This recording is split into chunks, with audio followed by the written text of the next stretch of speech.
I say at Amazon, we have to grow the size of our failures as the size of our company grows. We have to make bigger and bigger failures because otherwise none of our failures will be needle movers. And so I would see it as a very bad sign over the long run if Amazon wasn't making larger and larger failures.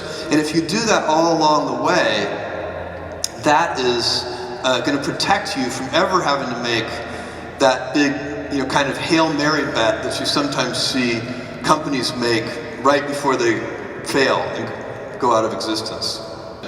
You don't choose your passions choose you. And I would always advise young people, actually anyone, to get in touch with what you're really passionate about. And it's a gift to have a passion. Some people are lucky they have more than one passion. They have two or three. And that gives you energy. You can't force a passion on yourself. It just doesn't work. You can try, but it's unlikely to succeed. Take pride in your choices, not your gifts. This is something that I think is super important for young people to understand, and for parents to preach to young people. It's really easy for a talented young person to take pride in their gifts. They can say, I'm really athletic, or I'm really smart, or I'm really good at math. And that's fine. You should celebrate your gifts. You should be happy, but you can't be proud of them because they're gifts after all. They were given to you. What you can be proud of is your choices. How did you decide to use your gifts? Did you study hard? Did you work hard? Did you practice? The people who really excel combine gifts and hard work. And the hard work part is a choice. You get to decide that. And that is something, when you're looking back on your life, you'll be very proud of. Be right. Be right a lot. This is one of, Amazon has 14 leadership principles, and this is the one that often catches people a little by surprise, because one of our leadership principles is that good leaders are right a lot.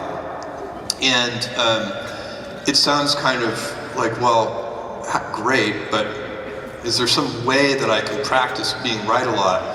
And you're not going to be right all the time, but I do think with practice, you can be right more often. And I've observed people who are right a lot, and I notice a few things about them. The first is that people who are right a lot, they listen a lot. And people who are right a lot change their mind a lot. And people who are right a lot, they seek to disconfirm their most profoundly held convictions, which is very unnatural for humans. So humans mostly, as we go about life, we're very selective in the evidence that we let seep into us. And we like to observe the evidence that confirms our pre-existing beliefs. And people who are right a lot work very hard to do that unnatural thing of trying to disconfirm their beliefs.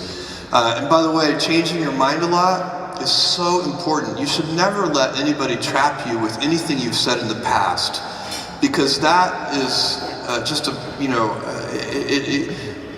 life is complicated, the world is complicated, and sometimes you get new data. And when you get new data, you should change your mind. By the way, sometimes you don't get new data and you just reanalyze the situation and you realize it's more complicated than you initially thought it was, and you change your mind. Failure and invention are inseparable twins. Everybody wants to be inventive. If you go talk to corporate America or any institution, actually, government agencies and so on, innovation is something to be proud of. People like invention. But the problem is they don't like failure. And you cannot have invention without failure. If you already know it's going to work, it's not an experiment. And only through experimentation can you get real invention. The most important inventions come from trial and error with lots of failure. And the failure is critical, and it's also embarrassing. And so that's why people, when we're kids, we always are doing trial and error. And we're never embarrassed. You watch a little toddler and they will try for hours to put a square peg in a round hole, and it never works. But it doesn't keep them from trying. And they try things like that, and that's how they learn. And we all have that when we're little. And then as we get older, somehow it's not as cool as you get older to fail and to fall down. It looks clumsy. and so we get in our grooves, we have a set of expertise and skills, it's kind of a comfort zone, and you have to constantly push yourself to say, no, I don't care about failure. You really can't accomplish anything important if you're not stubborn on vision, because things that are important take a long time, they take teams, you can't do it by yourself, and so you really need to have a crisp idea of the vision.